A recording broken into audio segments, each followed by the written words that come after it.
நண்பர்களே, welcome to my channel let's play fantasy. இன்னைக்கு நம்ம என்ன மேட்சுக்கான ப்ரிவியூ பார்க்க போறோம்னா, வேர்ல்டு கப்ல 44வது மேட்ச், அதாவது ரவுண்ட் 2 வந்து பாத்தீங்கன்னா ஆஸ்திரேலியா வெர்சஸ் பங்களாதேஷ் மேட்சுக்கான ப்ரிவியூ தான் பார்க்க போறோம். இந்த மேட்ச் வந்து பாத்தீங்கன்னா விடிய காலம் 6 மணிக்கு ஸ்டார்ட் ஆகும். ஒரு 5:30 மணிக்கெல்லாம் வந்து பாத்தீங்கன்னா லைன் அப் டாஸ் எல்லாமே வந்து அப்டேட் பண்ணிடுவாங்க. அண்ட் நீங்க நம்மளுடைய டெலிகிராம் சேனல்ல ஜாயின் பண்ணல அப்படின்னா மறக்காம ஜாயின் பண்ணிக்கோங்க. முக்கியமான அப்டேட் பிளஸ் ஃபைனல் டைம் எல்லாமே நம்மளுடைய டெலிகிராம் சேனல்ல கொடுத்துட்டு இருக்கோம். ஸோ மறக்காம ஜாயின் பண்ணி சப்போர்ட் பண்ணுங்க.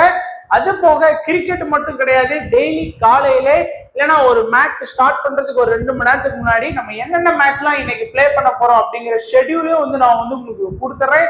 ஸோ அதுக்கு ஏத்தாறு போல நீங்க வந்து உங்களுடைய கான்டெஸ்ட்டை வந்து ஜாயின் பண்ணிக்கோங்க. ஃபுட்பால்ல டெய்லி எல்லா யூரோ 2024 மேட்சுக்கான இதுவும் நம்ம கவர் பண்ணிட்டு இருக்கோம். ஸோ கண்டினியூஸா சப்போர்ட் பண்ணுங்க. மறக்காம டெலிகிராம் சேனல்ல ஜாயின் பண்ணிக்கோங்க. அண்ட் நீங்க இது வரைக்கும் ஸ்போர்டசி ஆப்ல ஜாயின் பண்ணலன்னா மறக்காம ஜாயின் பண்ணிக்கோங்க. லிங்க் டிஸ்கிரிப்ஷன் பாக்ஸ்ல இருக்கு. ரீசன் எதுக்குன்னு பாத்தீங்கன்னா, நமக்கு வந்து நியூ ஃபியூச்சர், அதாவது பாப் அப்படிங்கிற ஆப்ஷன் இருக்கு. பிக் ஒன் பிளேயர், ஒரு பிளேயர் செலக்ட் பண்ணி வின் பண்ணக்கூடிய ஆப்ஷன் வந்து உங்களுக்கு நல்லா அவைலபிளா இருக்கு. ஸோ இன்ட்ரெஸ்டிங்கா இருக்கு. ஸோ அது தாராளமா நீங்க ப்ளே பண்ணிக்கலாம். அதே மாதிரி நீங்க விட்ராவல் பண்ணும்போது டிடிஎஸ் வந்து பாத்தீங்கன்னா நமக்கு பிடிக்க மாட்டாங்க ரீசெண்ட் டைம்ஸ்ல இருந்து. அதனால நீங்க வந்து பிரச்சனையே இல்லாம விட்ராவல் பண்ணிக்கலாம். அது போக வந்து பாத்தீங்கன்னா நீங்க உங்களோட கேஷை வந்து டிரான்ஸ்ஃபர் விட்ராவல் பண்ணீங்கன்னா உங்களோட அக்கௌண்ட்டுக்கு வந்துடும். அதே டிரான்ஸ்ஃபர் பண்ணீங்க அப்படின்னா நீங்க உங்களோட வேலட்ல இருந்து ஆடட் அமௌண்ட்டுக்கு போச்சு அப்படின்னா 100 ரூபா இருந்ததுன்னா 110 ரூபா ஆயிரும். 10% வந்து பாத்தீங்கன்னா உங்களுக்கு வந்து அவங்க வந்து ஃப்ரீயா கொடுத்துட்டு இருக்காங்க. ஸோ இந்த ஆஃபரையும் மிஸ் பண்ணாம பயன்படுத்திக்கோங்க. இப்போ 1000 ரூபா இருக்குன்னா அது 1100 ரூபாவா நீங்க மாத்திரலாம். கேஷ் போனஸ் கிடையாது, ஒரிஜினல் கேஷ் ஆகவே. ஸோ அதனால ரொம்ப பெஸ்டான ஃபியூச்சர் எல்லாமே இருக்கு. மறக்காம ஸ்போர்டசி ஆப்ல ஜாயின் பண்ணல அப்படின்னா மறக்காம ஜாயின் பண்ணிக்கோங்க. அண்ட் இன்னைக்கு மேட்சுக்கான பிச் ரிப்போர்ட் உங்களுக்கு எல்லாருக்குமே தெரியும். இந்த பிச் வந்து பாத்தீங்கன்னா ஓரளவுக்கு வந்து பாத்தீங்கன்னா ஒரு டீசென்டான பிச் தான். ரொம்ப மட்டமான லோ ஸ்கோர் மேட்ச்னா இந்த பிச் வந்து கொடுத்தது இல்ல. பவுண்டரி லைன் பாருங்க, ஓரளவுக்கு வந்து பாத்தீங்கன்னா சின்ன ஆஃப் சைட் லெக் சைட்லாம் வந்து பாத்தீங்கன்னா அந்த 60 அந்த மாதிரி தான் இருக்கு. 70 பிளஸ் போகவே இல்லை. 67, 67, 61 அப்படின்னு தான் இருக்கு. அதே மாதிரி ஸ்ட்ரைட்ல வந்து பாத்தீங்கன்னா 74. இந்தியாவிலே எல்லா கிரவுண்ட்லயுமே பாத்தீங்கன்னா 72, 74 அந்த மாதிரி தான் வரும். மிட் ஆன் மிட் ஆஃப் எல்லாமே பாத்தீங்கன்னா ஓரளவுக்கு வந்து பாத்தீங்கன்னா மற்ற பிச்சை விட இது ஓரளவுக்கு டீசெண்டா தான் இருக்கு. அண்ட் நீங்க பிச்சோட வியூ பாத்தீங்கன்னா உங்களுக்கு தெரியும். லாஸ்டா வந்து பாத்தீங்கன்னா நமக்கு வந்து இந்த பிச்சில் வந்து பாத்தீங்கன்னா south Africa versus USA match வந்து நடத்தியிருக்காங்க. ஸோ அதோட ரிப்போர்ட் தான் இதுல வந்து நான் உங்களுக்கு கொடுத்துருக்கேன், நீங்க பாத்துக்கோங்க. அண்ட் ரெக்கார்ட் வைஸாவும் பாத்தீங்கன்னா ரீசெண்ட் டைம்ஸ் எப்படி ஸ்கோர் பண்ணியிருக்காங்க. லாஸ்ட் மேட்ச் வந்து பாத்தீங்கன்னா south Africa versus USA match. South Africa நல்ல ஸ்கோர் பண்ணாங்க. ஆனாலும் யூஎஸ்ஏ வந்து பாத்தீங்கன்னா பயங்கரமா ஸ்கோர் பண்ணி ஒரு 18 ரன் வித்தியாசத்துல சவுத் ஆப்பிரிக்கா வின் பண்ணிட்டாங்க. ஃபாஸ்ட் 6, ஸ்பின்னர் வந்து 4 விக்கெட் ஸ்கோர் பண்ணியிருக்காங்க. இங்கிலாந்து வெர்சஸ் நமீபியா மேட்ச் வந்து ஒரு லோ ஸ்கோர் தான். பட் இந்த ரொம்ப ஒரு லோ ஸ்கோர் 120க்கு கீழே தான் போயிருக்காங்க. ஃபாஸ்ட் வந்து பாத்தீங்கன்னா 5, ஸ்பின்னர் வந்து பாத்தீங்கன்னா 41 ரன் வித்தியாசத்துல இங்கிலாந்து வந்து வின் பண்ணியிருக்காங்க. அதுக்கப்புறம் வந்து பாத்தீங்கன்னா ஓமன் வெர்சஸ் இங்கிலாந்து மேட்ச் வந்து பாத்தீங்கன்னா 8 wicket fast, 4 wicket spinner. England வந்து 8 விக்கெட் வித்தியாசத்துல வின் பண்ணியிருக்காங்க. நமீபியா வெர்சஸ் ஆஸ்திரேலியா மேட்ச்ல ஆஸ்திரேலியா 9 விக்கெட் வித்தியாசத்துல வின் பண்ணியிருக்காங்க. 7 wicket fast, spinner 4 wicket. So last 4 match result பார்த்துக்கோங்க. பட் குறிப்பா இங்கிலாந்து வெர்சஸ் நமீபியா உங்களுக்கே தெரியும், இங்கிலாந்து ஒரு ஸ்ட்ராங்கான டீம், அதனால அவங்களால பெருசா ஸ்கோர் பண்ண முடியல. அண்ட் ஓமன் வெர்சஸ் இங்கிலாந்து பாத்தீங்கன்னா இங்கிலாந்து ஒரு ஸ்ட்ராங்கான டீம். அடுத்து ஆஸ்திரேலியா வெர்சஸ் நமீபியாலையும் ஆஸ்திரேலியா ஒரு ஸ்ட்ராங்கான டீம் அப்படிங்கறத தெரிஞ்சுக்கோங்க. அண்ட் டோட்டலா நமக்கு வந்து 5 மேட்ச் நடத்திருக்காங்க இந்த பிச்ல. பேட்டிங் ஃபர்ஸ்ட் 2, பேட்டிங் செகண்ட் 3, 150க்குள்ள 7 இன்னிங்ஸும், 169க்குள்ள ஒரு இன்னிங்ஸும், 89க்குள்ள ஒரு இன்னிங்ஸும், 90 பிளஸ் பாத்தீங்கன்னா ஒரு இன்னிங்ஸ் ஸ்கோர் பண்ணிருக்காங்க. ஹை ஸ்கோர் லாஸ்ட் மேட்ச் தான் இந்த சீரீஸ்ல வந்திருக்கு. சவுத் ஆப்பிரிக்கா 194 ரன் ஸ்கோர் பண்ணாங்க. ஓமன் வந்து 47க்கு ஆல் அவுட் ஆனாங்க. அண்ட் இப்போ வந்து டைரக்டா வந்து பாத்தீங்கன்னா நம்ம வந்து ப்ரெடிக்ஷன் பார்க்கலாம். ஆஸ்திரேலியா வெர்சஸ் பங்களாதேஷுக்கான ப்ரிவியூ. ஸோ ஃபர்ஸ்ட் வந்து பாத்தீங்கன்னா ஆஸ்திரேலியா இந்த லீக்ல வந்து பாத்தீங்கன்னா 4க்கு 4மே வின்னிங்.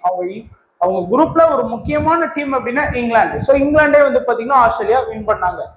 பங்களாதேஷ் வந்து பாத்தீங்கன்னா அவங்க குரூப்ல 4க்கு 3 மேட்ச் வின் பண்ணிட்டாங்க. ஒரே ஒரு டீம் சவுத் ஆப்பிரிக்கா கூட மட்டும்தான் வந்து பாத்தீங்கன்னா அவங்க தோத்தாங்க. மீதி நெதர்லாந்து, ஸ்ரீலங்கா, அதுக்கப்புறம் இன்னொரு டீம் இவங்க கூட தான் வந்து பாத்தீங்கன்னா அவங்க வந்து தோத்தாங்க. ஸோ மற்றபடி வந்து பாத்தீங்கன்னா எல்லாமே ஓரளவுக்கு வந்து பாத்தீங்கன்னா நல்லாவே தான் அவங்க குரூப்ல வந்து ஆடினாங்கன்னு சொல்லணும். பங்களாதேஷும் சரி ஆஸ்திரேலியாவும் சரி. இப்போ வந்து ப்ரிவியூ பார்க்கலாம். ஸோ ஃபர்ஸ்ட் ஆஸ்திரேலியா டீமை பொறுத்த வரைக்கும் பார்த்தீங்கன்னா டேவிட் வார்னர் அண்ட் ஹெட் ரெண்டு பேரும் தான் இன்னிங்ஸ் ஓபன் பண்றாங்க. ரெண்டு பேருமே பாத்தீங்கன்னா 4 மேட்ச்ல 116 ரன், 4 மேட்ச்ல ஹெட் வந்து 148 ரன் பாத்தீங்கன்னா நல்லாவே ரெண்டு ஓபனர்ஸுமே நல்லா ஸ்கோர் பண்ணிருக்காங்க. ஒரு மேட்சுக்கு வந்து பாத்தீங்கன்னா மினிமம் வந்து ஒரு 30+ ரன் ஆவரேஜா அடிச்ச மாதிரி அடிச்சிட்டு இருக்காங்க. அதுக்கு அடுத்து மிச்சல் மார்ஸ் வந்து பாத்தீங்கன்னா 1 down ஆடுறாரு. 4 மேட்ச்ல 75 ரன் தான் ஸ்கோர் பண்ணியிருக்காரு. கம்பேர் டு ரெண்டு ஓபனர்ஸ் விட அவர் வந்து ரன் வந்து கம்மியா தான் ஸ்கோர் பண்ணியிருக்காரு. அதுக்கு அடுத்து கிளென் மேக்ஸ்வெல்லை பொறுத்த வரைக்கும் பாத்தீங்கன்னா 4 மேட்ச்ல 39 ரன் மட்டுமே தான் ஸ்கோர் பண்ணியிருக்காரு. ஒரு மேட்சுக்கு ஒரு 12 ரன் அந்த மாதிரி தான் ஸ்கோர் பண்ணியிருக்காரு ஆவரேஜா பாத்தீங்கன்னா. ஆனா அவர்கிட்ட இருக்கக்கூடிய இன்னொரு அட்வான்டேஜ், ஒரு 8 ஓவர் போலிங் பண்ணி ஒரு 2 விக்கெட் எடுத்திருக்காரு. நீங்க இப்போ ஃபேண்டசி அப்படின்னு வரும்போது பாத்தீங்கன்னா மேக்ஸ்வெல் 2 விக்கெட்டுக்கு 50 பாயிண்ட் பிளஸ் ஒரு 40 ரன் அடிச்சிருக்காரு. அப்படி பாத்தீங்கன்னா ஒரு 90 ரன், ஒரு 90 பாயிண்ட் வாங்கி கொடுக்குறாருன்னு வச்சுக்கோங்க. ஆனா ஒரு வார்னருக்கு ஈக்குவலா அவரால் பாயிண்ட் வாங்கி கொடுக்க முடியாது. வார்னர் ஒரு 116 ரன்னுக்கு, ஒரு எக்ஸாம்பிளுக்கு 116 பாயிண்ட்னா மேக்ஸ்வெல் 90 பாயிண்ட் வாங்கி கொடுத்திருக்காரு. அப்படிங்கும் போது ஈக்குவல் தான். ஸோ அதனால மேக்ஸ்வெல்ட்ட இருக்கக்கூடிய அந்த அட்வான்டேஜ் அந்த பவுலிங் ஆப்ஷன் இருக்கு. அதுக்கப்புறம் வந்து பாத்தீங்கன்னா மார்க்கஸ் ஸ்டோய்னிஸ் வந்து பாத்தீங்கன்னா 4 மேட்ச்ல 156 ரன். ஸ்டோய்னிஸால தான் ஆஸ்திரேலியா வந்து இந்த லெவலுக்கு வந்திருக்காங்க அப்படின்னு சொல்லலாம். ஏன்னா அந்த அளவுக்கு ஒரு சரியான ஃபார்ம்ல ஆடுறாரு. அதாவது இந்த டீம்ல டாப் ஸ்கோர் வந்து பாத்தீங்கன்னா அவரு தான். அதுவும் எத்தனை லேட்டா இறங்கி 1 to 3 down ஆடியே வந்து பாத்தீங்கன்னா ஸ்டோனிஸ் இவ்வளவு ஸ்கோர் பண்ணியிருக்காரு.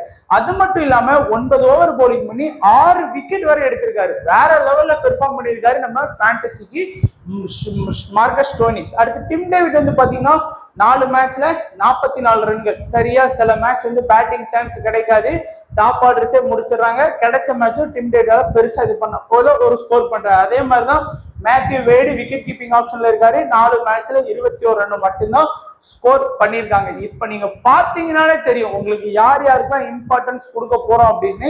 ஃபர்ஸ்ட் ஆப்ஷன்ல வந்து பாத்தீங்கன்னா மார்க்கஸ் ஸ்டோய்னிஸ்க்கு இம்பார்ட்டன்ஸ் கொடுத்துக்கோங்க. ரெண்டாவது, என்னதான் மேக்ஸ்வெல் வந்து ரன் கம்மியா அடிச்சிருந்தாலும் அந்த பவுலிங்ங்கிற அட்வான்டேஜ் இருக்கு. மூணாவது வந்து பாத்தீங்கன்னா ஹெட். ஸோ இந்த 3 பேரும் தான் என்ன பொறுத்த வரைக்கும் இன்னைக்கு மேட்ச்ல நல்லா ஸ்கோர் பண்றதுக்கான வாய்ப்பு இருக்கும். அண்ட் ஒருவேளை வந்து பாத்தீங்க அப்படின்னா உங்களுக்கு வந்து டேவிட் வார்னர் எடுக்கணும்னு தோணுச்சுன்னா நீங்க வந்து ஹெட்டுக்கு பதிலாக கூட நீங்க வந்து எடுக்கலாம். இல்லைன்னா ஏதாச்சும் ஒரு பவுலிங் ஆப்ஷன் பார்க்கும்போது கூட நம்ம சொல்றோம். அடுத்து வந்து பாத்தீங்கன்னா பவுலிங் ஆப்ஷன் 4 பேர் இருக்காங்க. மிச்சல் ஸ்டார்க் 3 மேட்ச்ல வந்து பாத்தீங்கன்னா 10 ஓவர் போலிங் பண்ணி 2 விக்கெட் ஸ்கோர் பண்ணியிருக்காரு. கம்மின்ஸ் 2 மேட்ச்ல 7 ஓவர் போலிங் பண்ணி 3 விக்கெட் ஸ்கோர் பண்ணியிருக்காரு. ஆடம் ஜாம்பா 4 மேட்ச்ல 16 ஓவர் போலிங் பண்ணி 9 விக்கெட் ஸ்கோர் பண்ணியிருக்காரு. ஹேசல்வுட் 3 மேட்ச்ல 12 ஓவர் ஸ்கோர் பண்ணி 3 விக்கெட் வந்து எடுத்திருக்காரு. நீங்க பார்த்த உடனே தெரியும் ஒரே ஒரு மெயின் ஸ்பின்னர் அந்த டீம்ல இருக்கிறது யாருன்னு பாத்தீங்கன்னா சாம்பா தான். ரெண்டாவது தான் மேக்ஸ்வெல் வந்து அடிச்சு வர. ஸோ நம்ம சாம்பாக்கு வந்து கண்டிப்பா வந்து இம்பார்ட்டன்ஸ் வந்து கொடுத்தே ஆகணும். ரெண்டாவது வந்து பாத்தீங்க அப்படின்னா நிறைய பேர் வந்து மிச்சல் ஸ்டார்க்கு தான் இம்பார்ட்டன்ஸ் கொடுக்குறாங்க. ஸோ அதனால நீங்க சேஃபா போறதா இருந்தா மிச்சல் ஸ்டார்க்கு கொடுத்துக்கலாம். ஸோ 2வது ஆப்ஷன்ல. ஸோ 4வது, 5வது, 6வது வந்து பாத்தீங்கன்னா கம்மின்ஸ் வந்து எடுக்கிறாங்க. ஸோ இந்த இடத்துல கம்மின்ஸா இல்லைன்னா மேக்ஸ்வெல்லா அப்படிங்கிறத நீங்களே சூஸ் பண்ணிக்கோங்க. நிறைய பேர் என்ன பாத்தீங்கன்னா சாம்பா ஒரு 4 ஓவர் பிளஸ் ஸ்டார்க் ஒரு 4 ஓவர், ஸ்டோய்னிஸ் வந்து பாத்தீங்கன்னா அதிகபட்சமா ஒரு 3 ஓவர் அண்ட் மேக்ஸ்வெல் வந்து பாத்தீங்கன்னா ஒரு 2 ஓவர் அந்த மாதிரி வச்சா கூட நமக்கு குறையாம பாத்தீங்கன்னா அவங்களே ஒரு 10 ஓவர் பவுல் கிடைக்குது. 11 ஓவர் வருது. மினிமம் வந்து பாத்தீங்கன்னா நம்ம பவுலர் 10 ஓவர் பவுல் பண்றதுனால எக்ஸ்ட்ரா ஒரு பேட்டிங் ஆப்ஷனுக்கு போறாங்க. கம்மின்ஸ் எடுக்க மாட்டாங்க. So Zampa, Starc, Stoinis, Maxwell 4 bowling option நம்ம கிட்ட இருக்கு. நம்ம எதுக்கு இன்னும் எக்ஸ்ட்ரா ஒரு பவுலிங் ஆப்ஷன் எடுக்கணும்ங்கிறதுனால டேவிட் வார்னர் கூட போகலாம். ஸோ டேவிட் வார்னர் வேண்டாம் அப்படின்னு நினைச்சீங்கன்னா நீங்க வந்து அந்த இடத்துல கம்மின்ஸ் எடுத்தீங்கன்னா உங்களுக்கு வந்து 14ல இருந்து 15 ஓவர் கவர் பண்ணக்கூடிய பவுலிங் ஆப்ஷனை வந்து நம்ம எடுத்த மாதிரி. ஒரே ஒரு பவுலர் நம்ம ஹேசல்வுட்டை மட்டும்தான் மிஸ் பண்றோம் அப்படின்னு நினைச்சீங்கன்னா இந்த மாதிரி எடுங்க. இல்லைன்னா பேட்டிங் ஆப்ஷன் வேணும்னா நீங்க பேட்டிங் ஆப்ஷன் கூட போகலாம். அண்ட் பங்களாதேஷ் டீமை பொறுத்த வரைக்கும் நல்ல ஸ்ட்ராங்கான டீம் தான். தான்கின் ஹசன் பொறுத்த வரைக்கும் 4 மேட்ச்ல 48 ரன். லாஸ்ட் மேட்ச் தான் கொஞ்சம் ஸ்கோர் பண்ணி கொடுத்தாரு. ஷாண்டோ இந்த சீசன்ல பெருசா ஸ்கோர் பண்ணவே இல்லை. 4 மேட்ச்ல வெறும் 26 ரன். கேப்டனா இருந்துட்டு இந்த மாதிரி பண்ணுவாரு எதிர்பார்க்கல. ரொம்பவும் கம்மியாடி இருக்காரு. சில நீங்க இதே தான் 50 ஓவர் வேர்ல்டு கப்புக்கு போனீங்கன்னா, இதுக்கு முன்னாடி நடந்த வேர்ல்டு கப் ஒரு மேஜர் பெரிய வேர்ல்டு கப்னா அதுதான். அப்போ கூட பாத்தீங்கன்னா ஷாண்டோ நல்லா ஆனாரு. பட் இப்போ பெருசா ஆடல. அண்ட் லிட்டன் தாஸ் 4 மேட்ச்ல வந்து பாத்தீங்கன்னா ஒரு 56 ரன் ஸ்கோர் பண்ணியிருக்காரு. பிளஸ் அவருக்கு இன்னொரு அட்வான்டேஜ் பாத்தீங்கன்னா விக்கெட் கீப்பிங் அட்வான்டேஜ் வந்து இருக்குது. அடுத்து சகிப் அல் ஹசன் ஒரு பெரிய எக்ஸ்பீரியன்ஸான பிளேயர் பிளஸ் லெஜெண்ட் அப்படின்னு சொல்லலாம். 4 மேட்ச்ல 92 ரன் அடிச்சு 2 விக்கெட். ஸோ லாஸ்ட் மேட்ச்ல தான் சகிப் அல் ஹசன் அவரோட இந்த வேர்ல்டு கப்ல உள்ள முதல் விக்கெட் வந்து ஸ்கோர் பண்ணாரு. அடுத்து ஹரிதாய் பாத்தீங்க அப்படின்னா 4 மேட்ச்ல 95 ரன் ஸ்கோர் பண்ணியிருக்காரு. இந்த சீசன்ல பங்களாதேஷ்க்கு அதிகமா ஸ்கோர் பண்ணதுல அவர் வர்றாரு. அதுக்கப்புறம் மஹமதுல்லா வந்து பாத்தீங்கன்னா ஒரு எதிர்பார்க்காத பிளேயர், யாருமே செலக்ட் பண்ண மாட்டோம், நான் நல்ல பெர்ஃபார்மன்ஸ் கொடுக்காரு. 4 மேட்ச்ல 74 ரன் ஸ்கோர் பண்ணியிருக்காரு. நீங்க கம்பேர் பண்ணி பாருங்க, லிட்டன் தாஸை விட கூட, சாண்டோவை விட கூட, டானியல் வெஸ்டனை விட கூட. அதுக்கப்புறம் வந்து பாத்தீங்கன்னா ஒரு விக்கெட் கூட எடுத்திருக்காரு. அப்படிங்கும் போது பாத்தீங்கன்னா இவரோட ரன் பிளஸ் விக்கெட்டை ஸ்கோர் பண்ணீங்கன்னாலே பாத்தீங்கன்னா அவர் வந்து ஒரு டாப் 6ல வந்து பாத்தீங்கன்னா டாப் 2 ஃபேண்டசி பாயிண்ட்ல வர்றாரு மஹமதுல்லா. ஆனா யாருமே மஹமதுல்லாக்கு இம்பார்ட்டன்ஸ் கொடுக்கறது கிடையாது. ஜாக்கர் அலி பொறுத்த வரைக்கும் 3 மேட்ச்ல 45 ரன் வந்து ஸ்கோர் பண்ணியிருக்காரு. ஸோ பேட்டிங் ஆப்ஷனை பொறுத்த வரைக்கும் பாத்தீங்கன்னா 7 பேட்டிங் ஆப்ஷன் வச்சிருக்காங்க பங்களாதேஷ் வந்து. இதுல நீங்க பார்த்த உடனே இம்பார்ட்டன்ஸ் கொடுக்கறது வந்து சகிப் அல் ஹசனுக்கு கொடுப்பாங்க, லிட்டன் தாஸ் கொடுப்பாங்க. 3வது வந்து பாத்தீங்கன்னா என்னோட ஆப்ஷன் படி மஹமதுல்லா. பட் நிறைய பேர் வந்து பாத்தீங்க அப்படின்னா இந்த 3வது ஆப்ஷன்ல ஹரிதாயை வந்து ட்ரை பண்ணிட்டு இருக்காங்க. Reason 95 run. ஆனா நீங்க கம்பேர் பண்ணி பாருங்க, அவர் 95 ரன்னுக்கு ஒரு 95 பாயிண்ட் அப்படின்னு வச்சுக்கிட்டா கூட மஹமதுல்லா ஒரு 74, ஒரு விக்கெட் எடுத்துக்கு ஒரு 25, அப்படி பார்த்தா கூட நமக்கு வந்து பாத்தீங்கன்னா 99. ஸோ மஹமதுல்லா ஈக்குவலா வந்து பாத்தீங்கன்னா பாயிண்ட் வாங்கி கொடுத்துட்டு இருக்காரு. ஸோ மேபி இந்த மாதிரி மேட்ச்ல மஹமதுல்லா பெஸ்டா பெர்ஃபார்ம் பண்ணுவார். ஒரு நல்ல ஸ்ட்ராங்கான டீம் கூட நீங்க வந்து நம்ம எந்த டீம் கூட சவுத் ஆப்பிரிக்கா கூட எதுவும் ஞாபகம் இல்லை. மஹமதுல்லா நல்லா ஸ்கோர் பண்ணி மேட்ச் வந்து பினிஷ் பண்ற டைம் வரைக்கும் வந்து மிஸ் பண்ணி விட்டாரு. அதான் சவுத் ஆப்பிரிக்கா கூட தான் நம்ம மகாராஜ் பால்ல கடைசி ஓவர் ஃபேஸ் பண்ணும்போது. ஸோ அப்படி மேட்ச்லாம் வந்து பாத்தீங்கன்னா மஹமதுல்லா நல்லாவே ஆடுவார். அடுத்து ஹுசைனை பொறுத்த வரைக்கும் பாத்தீங்கன்னா மெயின் ஸ்பின்னர், 4 மேட்ச்ல 15 ஓவர் போலிங் பண்ணி 7 விக்கெட். சகிப் வந்து பாத்தீங்கன்னா 4 மேட்ச்ல 15 ஓவர் போலிங் பண்ணி 9 விக்கெட். தஸ்கின் அகமது பாத்தீங்கன்னா 4 மேட்ச்ல 16 ஓவர் போலிங் பண்ணி 7 விக்கெட். முஸ்தபிசர் ரஹ்மான் 4 மேட்ச்ல 16 ஓவர் போலிங் பண்ணி 7 விக்கெட். மோஸ்டா எல்லாருமே வந்து பாத்தீங்கன்னா 4வது ஆப்ஷன்ல தஸ்கின் அகமது, 5வதுல வந்து பாத்தீங்கன்னா முஸ்தபிசர் ரஹ்மான். இந்த 2 பேரோட தான் வர்றதுக்கு வாய்ப்பு இருக்கு. பட் 2 பேரோட பெர்ஃபார்மன்ஸ் பாருங்க, கம்பேர் பண்ணி பார்க்கும்போது இவங்க தஸ்கின் அகமது முஸ்தபிசர் ரஹ்மானோட பெஸ்டா கொடுத்துருக்காங்க. ஆனா அவங்க விளாண்டது எல்லாமே கொஞ்சம் சின்ன டீம் தான். ஸ்ரீலங்கா, நெதர்லாந்து, நேபாள் நினைக்கிறேன். இல்ல ஸ்ரீலங்கா, நெதர்லாந்து, இன்னொரு அவங்க குரூப்ல இருந்து இன்னொரு டீம் தான் எனக்கு ஞாபகம் வர மாட்டேங்குது. ஸோ அப்போ வந்து அவங்க பெருசா வந்து விக்கெட் எடுத்திருக்காங்க. பட் ஆஸ்திரேலியா மாதிரி டீம் கூட எடுப்பாங்கன்னு தெரியாது. அப்போ தஸ்கின் அகமது, முஸ்தபிசர் ரஹ்மான் நல்லா ஆடுறதுக்கு வாய்ப்பு இருக்கு. பட் இந்த 2 பேரையுமே கொஞ்சம் ஃபோக்கஸ் பண்ணிக்கோங்க. தஸ்கின் அகமதுக்கு பேரா 2 பேர்ல யாரை வேணாலும் உங்க டீம்ல எடுத்துக்கோங்க. ஸோ இது ஒரு சேஃபான டீமா தான் இருக்கும் என்ன பொறுத்த வரைக்கும்.